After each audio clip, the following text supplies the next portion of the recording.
going on, guys? Welcome back to another video. If you saw the other video, we were talking about how to go from being overweight to lean, and I was just giving you a bunch of advice when it just comes to nutrition, exercise, mindset, all that. But in this video, we're going to be talking about how to really dial in on your diet part, because that is the most important part. If you can't lock in on your diet, you're not going to get lean, right? And when I say getting lean, I mean dropping your body fat percentage. Getting lean does not mean losing weight, right? But you want to lose body fat. So you want to get leaner so that you can show the muscles that you guys have already been working hard for in the gym anyways. You want to actually get that defined, right? So in this video, we're going to be talking about how to track, how I track, what I use to track, and hopefully you guys can do the same thing and get the results that you want, right?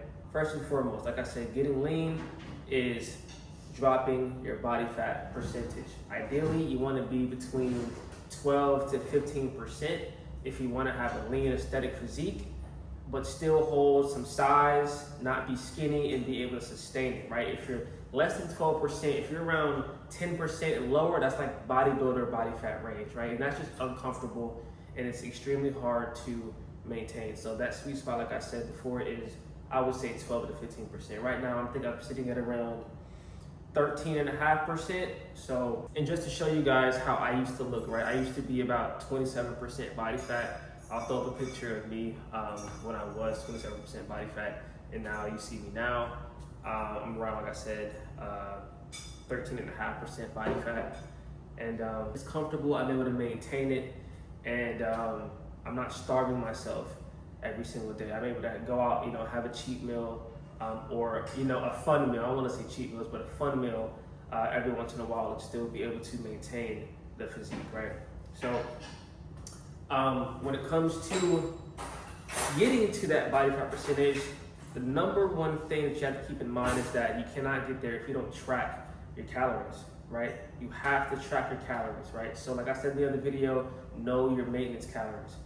How many calories do you need to consume in order to look the same, right? Meaning you don't gain weight or lose weight, right? For example, if you are 2,500 calories, like that's your calorie maintenance, I tell people to drop at least 200 to 400 below that, right? Somewhere in that range, 300, 350 is maybe the sweet spot, but drop 200 to 400 calories below your maintenance so that you can actually start burning fat. So if your maintenance calories is 2,500, I would say eat around 2,150 to 2,200, right? That's a sweet spot so that you can start to drop your body fat, but also maintain muscle. It can't be too drastic.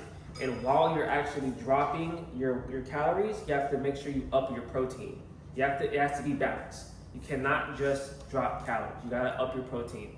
So I always tell people, make sure you're eating at least 1 gram of protein per 1 pound of body weight. So if you weigh 200 pounds, you need to be eating 200 grams of protein, along with being in that calorie deficit, right?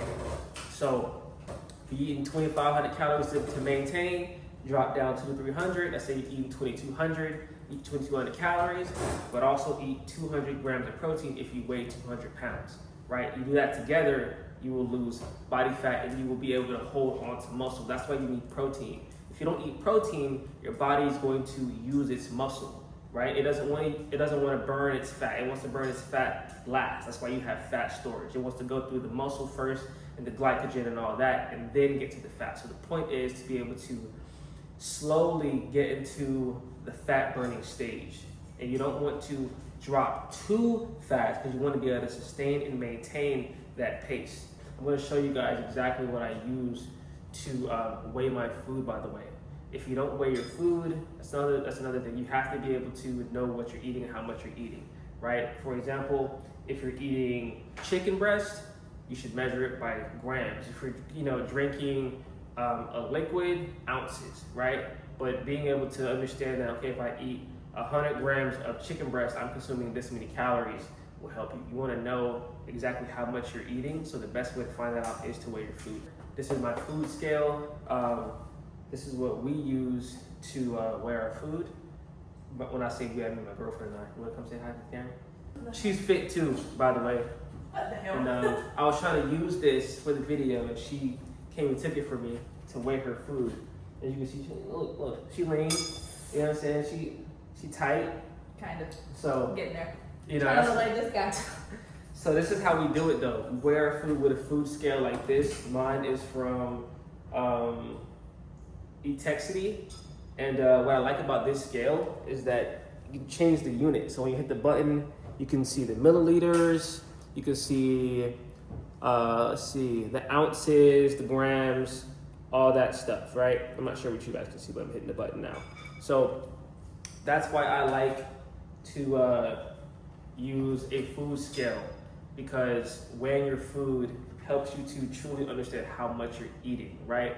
You can't just go, well, a banana is, you know what I mean, let's say 130 calories, right? I could be, I'm not sure exactly if that's correct, but let's say an apple is 100 calories, but you only eat half the apple, right? So you want to know how much you're eating depending on what you're eating, so that you're able to calculate correctly, right? So you need to invest into a food scale.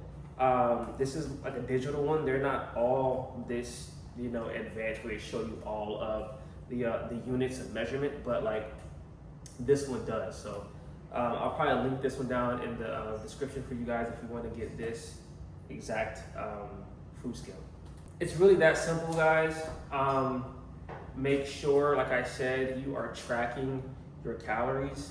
Make sure that you are staying in a deficit, and make sure that you're eating adequate protein, right? You have to do all of those things. If you do all of those things and you continue working out like you're already doing, you will lose fat, right? But you can't, for example, eat in a deficit but have no protein, because what will happen is you'll end up just losing weight, right? You'll just get small, you'll shrink, but you won't get leaner, right? And we want to get leaner, we want to get tight, you want to see the abs, you want to see your chest, you want to have back muscles, right?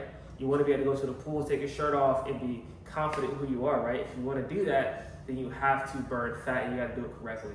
So make sure you're weighing your food, make sure you're in that deficit, make sure you're eating adequate protein, 1 gram of protein per 1 pound of body weight, and you'll watch the fat shed off. It really is that simple. All right, so that's all for this video, guys. I'll probably make some more content on workouts that I do at home. I'll probably show you guys some gym stuff too. So if you want to see that, let me know. If you have any other questions, hit the comments, let me know what it is you want to see, and I will catch you in the next video.